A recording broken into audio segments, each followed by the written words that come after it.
I want to bring in Justin Haskins. He is the executive editor of the Heartland Institute. He is also the author of Socialism is Evil, a great book I recommend. He writes for The Blaze. He's a contributor for the Washington Examiner, and he's also a columnist for townhall.com. And what I am most excited about, he has partnered with me on my next book, which comes out early next spring, late winter. It is called Arguing with Socialists, and it is our first full-color book that we have done, I think, since Arguing with Idiots, and it is very much like that. Justin Haskins, welcome to the program. So, hi, Glenn. Hi. I wanted to put you on because as I'm going through this monologue about Scandinavian socialism, I'm recalling the chapter that we are in the midst of writing right now on Scandinavian socialism that doesn't exist. And also, Arthur Brooks has a great film out, a documentary called The Pursuit on Netflix, where he's talking to people in Scandinavia, and they're like, no, we're not socialist. It drives us crazy that you say that. We're more free than you are in America. Let's talk about that. Yeah, that's exactly right. Yeah, the Heritage Foundation, which is definitely a right-wing, very conservative think tank, puts out an index of economic freedom every year. And I think that a lot of Democrats today and a lot of younger people would be shocked to see that countries like Denmark, Norway, Sweden, Iceland, they all rank higher than the United States on this index of economic freedom in a bunch of different categories, including property rights, fiscal health, business freedom, government integrity. Fiscal health is particularly interesting. Many of these countries have balanced budgets or near balanced budgets. These are not things that you normally see associated with democratic socialism in the United States. Some other interesting things, corporate tax rates, for instance, in Scandinavian countries have historically been lower than what you see in the United States. Do you know of any socialist right now, any Democrat even right now, that is calling for lower corporate tax rates or for even corporate tax rates to stay the same as what they are right now? Of course not. No. Individual taxes, too, they're very high in these Scandinavian countries, but they're also much flatter. Everybody pays high tax rates in these countries. Right. So you don't have the same kind of system that you see here in the United States. These are not democratic socialist policies as we understand them in America. And as we look at these countries that are like this, they have historically had a hugely homogenized population and a very small population. When you see the population of some of these Scandinavian countries, most of our big cities are much larger than those countries.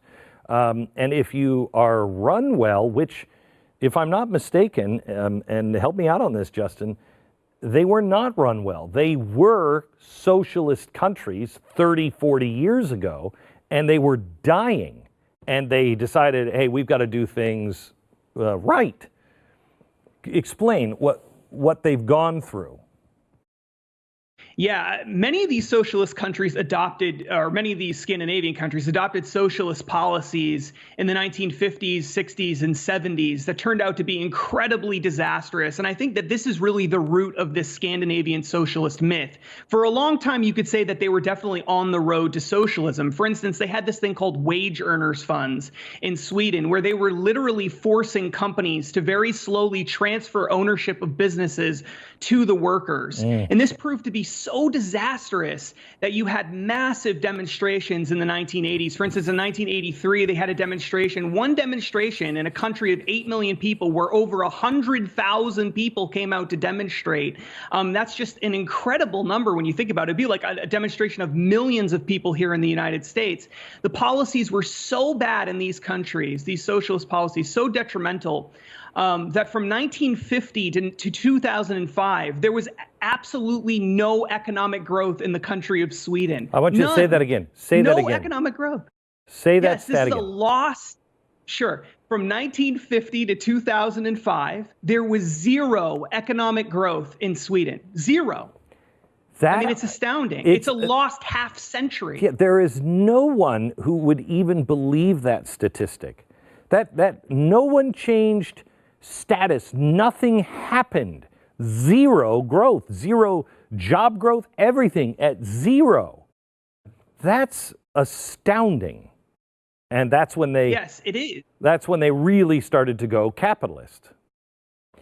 That's right. That's when they started to free up their markets, reduce their regulations, make it easier for entrepreneurs to conduct business.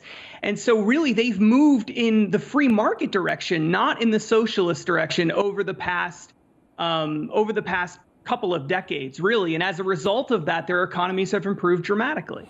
Okay, so Bernie talks about healthcare a lot and education with Elizabeth Warren.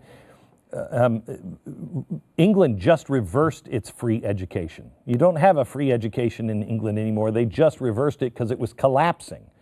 Talk to me about Scandinavia. Education and healthcare. Yeah. Sure. So in Scandinavia, they do have universal education systems in many of those countries. They also have universal healthcare systems, but they operate very poorly. I mean, you see these kinds of things happening in other countries as well, like Canada and in the United Kingdom. You just talked about that. In Finland, their healthcare system has been a complete disaster. They have no way to fund it.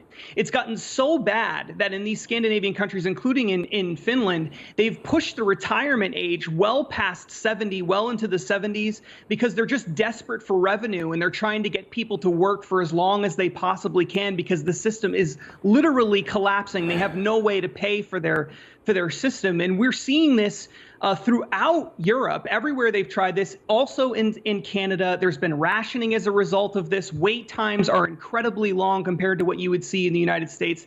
These socialist policies, they just simply don't work. And these are actually examples of them not working, even though we're being told that it's proof of it. I encourage you to watch the Netflix documentary by Arthur Brooks. It is just tremendous. Talking to the people in these countries. If you have a socialist in your family, watch that documentary together. It's not offensive. He's very open to whatever works. And that's the thing that kills me here, Justin, is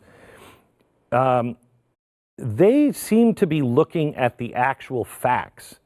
In the Scandinavian countries, they're like, okay, this is not working. We have to change. We will not even address facts anymore here. What is that all about? How do they get around people that were just wanting control and would go with any lie to get it?